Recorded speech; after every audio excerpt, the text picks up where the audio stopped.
Hello hi friends, welcome to Kerala Thamizhachi channel. வாங்க இன்றைக்கி லஞ்சுக்கு என்ன ஃபுட்டு ப்ரிப்பேர் பண்ணலான்னு பார்க்கலாம். வாங்க, இன்றைக்கி என்கிட்ட பருப்பு தக்காளி இல்லை, இது இல்லாமல் எப்படி நம்ம குழம்பு வைக்கலான்னு பார்க்கலாம். நான் அதுக்கு தாங்க பப்பாயா எடுத்து வச்சுருக்கேன். நம்ம ஊரில் அதிகமாக பழம் தான் சாப்பிடுவாங்க. பப்பாயா எங்கே காய் எவ்வளோ காய் வருதோ காய் வர வர எடுத்து இவங்க குழம்புக்கு யூஸ் பண்ணிக்குவாங்க. பச்சடிக்கு, அவியல், பின்னா பொரியல், ஓலங்கறின்னு சொல்லுவாங்க. அது எல்லாமே இதை வச்சு எல்லாம் ப்ரிப்பேர் பண்ணுவாங்கங்க. அதையும் பழம் இவங்க விரும்பி சாப்பிட மாட்டாங்க இதை. அதனால் நாமளும் கறி வைக்கலாம், குழம்பு வைக்கலான்னு சொல்லிவிட்டு இன்றைக்கி நான் எடுத்திருக்கேன்.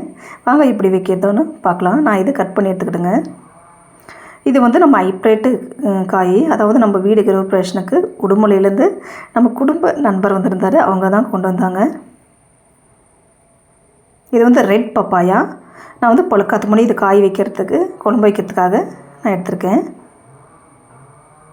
நம்ம ஊர்லேயும் இது பிறகு குழம்பு வச்சு பாருங்கள். நம்ம பச்சரிசி சாதத்துக்கும் கண்டிப்பாக கொஞ்சம் கட்டியாக வச்சா நல்லாயிருக்கும். நானும் பச்சரிசி சாதமும் யூஸ் பண்ணுவோம், நல்லா தான் இருக்குங்க. இது பச்சடிக்கு ரொம்ப சூப்பராக இருக்கும். மேலே நான் தோல்லாம் சீவி எடுத்துகிட்டு அதை பாலில் நல்லா கழுவி எடுத்துகிட்டு இதை நம்ம சிறுசாக தேவைக்கிற அளவு நம்ம கட் பண்ணிக்கலாம். சாம்பாருக்கு நம்ம குழம்புக்கு போடும்போது நாளாக ஒரு சதுரமாக கட் பண்ணுவோம். அவிகளுக்கு போடும்போது நீட்டாக கட் பண்ணுவாங்க. பச்சடிக்கு போடும்போது மெல்லீஸாக கட் பண்ணுவாங்கங்க. இது நான் குழம்பு வைக்கிறதுனால நான் கொஞ்சம் பெரிய பெரிய சைஸாகவே கட் பண்ணி வச்சுட்டுக்கிறேன். நம்ம ஊர்லேயும் கட் பண்ணி எடுத்துக்காங்க. இது உடம்புல உள்ள அந்த கிருமி குழந்தைங்களுக்கெல்லாம் ரொம்ப நல்லா தான் இது கொடுத்தேன். வயிற்றில் உள்ள இந்த நாகப்பூச்சின்னு சொல்லுவாங்க இல்லையா, அதெல்லாம் ரிலீஃப் ஆகுன்னு சொல்லுவாங்க. இதுக்கு தேவையானது நான் 2 பச்சை மிளகு சேர்த்திக்கிறேன். குக்கரில் தாங்க வேக வச்சுக்கிறேன். இது மஞ்சள் பொடி சேர்த்திக்கிறேன். இதுக்கு தேவையான அளவு உப்பு சேர்த்திக்கிறேங்க. இதுக்கு தேவையான அளவு கொஞ்சம் தண்ணி ஊற்றிக்கலாம். நான் அதிகமாக வீடியோவில் வந்ததில் இதாங்க வந்திருக்கும். வீட்டில் ஹஸ்பண்டுக்கு வீடியோ போகிறது இஷ்டம் இல்லை. இருந்தாலும் நானும் வீடியோவில் சாதிக்க முடியுமான்ற ஒரு எண்ணத்தில் தான் நான் இறங்கியிருக்கேன். கண்டிப்பாக எனக்கு சப்போர்ட் பண்ணுங்கள். நான் தேங்காய் எடுத்துருக்கேங்க. இது ஒரு முடி தேங்காய் நான் திருகி எடுத்துக்கிட்டேன். இந்த வீடியோக்கு ஒரு நல்ல ரெஸ்பான்ஸ் இருந்துச்சுன்னா கண்டிப்பாக இனி டயட்டாக நானும் போடுற மாதிரி தான் இருக்கேன், பார்ப்போம். இதுக்கு தேவையான மிளகு பொடி எடுத்துக்கிறேங்க. இது தனி மிளகாத்தூளுங்க. இதுக்கு சீரகம் ஒரு 1/2 ஸ்பூன் எடுத்துக்கிறேன். தேவையான மஞ்சள். இதில் தயிர் நீங்கள் சேர்த்திக்காங்க. நான் தயிர் சேர்க்கலை, அதனால் நான் புளி எடுத்து வச்சுருக்கேன். தேங்காய் அரைச்சிட்டு அப்புறம் 2 விசிலில் காய் வந்துடுச்சிங்க. எடுத்துகிட்டு அரைச்சி வச்ச தேங்காயை நம்ம குக்கரில் சேர்த்திக்கலாம். இது நீங்கள் தேவைக்கிற அளவு தண்ணி வச்சுக்கலாங்க.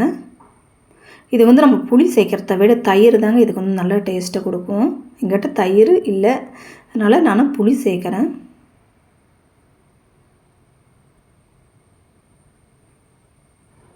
அவ்வளோதான். தேவைகளோ தண்ணி வச்சுட்டு நல்லா கொதிக்க வச்சுக்கலாங்க. இது கொதிச்சு வந்த பின்னாடி நம்ம வெங்காயம் தாளித்து போட்டுக்கலாம். நம்ம சாதாரண தாளிக்கிற மாதிரி தாளித்து கொட்டி இறக்கியாச்சுங்க. குழம்பு பாருங்கள், இந்த நேரத்தில் சூப்பராக இருக்கும், நல்லா டேஸ்ட்டாக இருந்துச்சுங்க. இதுக்கு நானே இனி கொஞ்சம் பொரியல் செஞ்சுக்கலாங்க. இதுக்கு நான் பொன்னாங்கண்ணி கீரை இது நானே வச்சுருக்கேன் செடி. அதில் எண்ணெய், கடுகு, வெங்காயம், சின்ன வெங்காயம் தாங்க சேர்த்துருக்கேன், உணர்ந்த மிளகு. இனி சிறுசாக கட் பண்ணி வச்ச பொன்னாங்கண்ணி கீரை. இது சிவப்பு பொன்னாங்கண்ணி கீரைங்க. நம்ம கொண்டு 2 தண்டு வச்சா போதும், அப்படியே சூப்பராக கலகலன்னு பிடிச்சி வரும். இது நம்ம ஒரு டைம் வாங்கி வச்சாலே போதும். இதுக்கு தேவையான கொஞ்சமாக தேங்காய் நான் திருவி போட்டுக்கணுங்க. தேங்காய் திருவி போட்டு மிக்ஸ் பண்ணி ஒரு 2 செகண்ட் அடுப்பு எடுத்து வச்சா சூப்பரான பொரியல் ரெடிங்க. இனி இது ரெடி ஆகிடுச்சு. இனி நான் லஞ்சுக்கு சாப்பாடு எடுத்து வச்சுட்டேன். சோறு, பொரியல், அப்பளம். இங்கே எல்லாருமே லஞ்சுக்கு அப்பளம் சேர்த்துப்பாங்க. எல்லார் வீட்லேயுமே அப்பளம் இருக்கும்.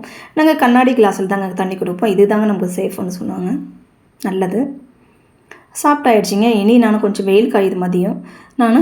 அதாவது கம்புங்க, நம்ம ஊரில் கம்பு இருக்கிறது. நானும் இங்கே கம்பு எடுத்துகிட்டு வந்துடுவேன். கம்பு எனக்கு ரொம்ப பிடிக்கும். கம்பும் நம்ம கேவரு கழுவி உணர்த்தி வச்சுட்டுருக்கேங்க கல் எடுத்து.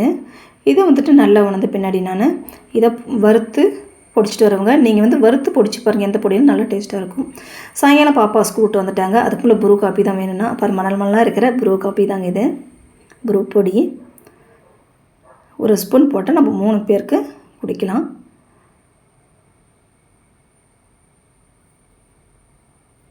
எல்லா காப்பி அடித்து எடுத்தாச்சு. பாப்பா ஹோட்டலில் கஃபேயில் இருக்கிற காப்பி மாதிரி வேணும்னா, அதனால் வந்துட்டு நான் காப்பி பொடி மேலே போட்டு ஒரு ஏதோ ஒன்று வரைஞ்சேன். ஆனால் வரல. இந்த ஸ்டைல் தான் வந்திருக்கு. பிடிச்சிருந்து இந்த வீடியோக்கு ஒரு லைக்கு, ஷேர், சப்ஸ்கிரைப் ஃப்ரெண்ட்ஸ். உங்கள் சப்போர்ட் எனக்கு தேவை. இதுதான் ஓனக்கோலம் ஃப்ரெண்ட்ஸ். தேங்க்யூ, பாய்.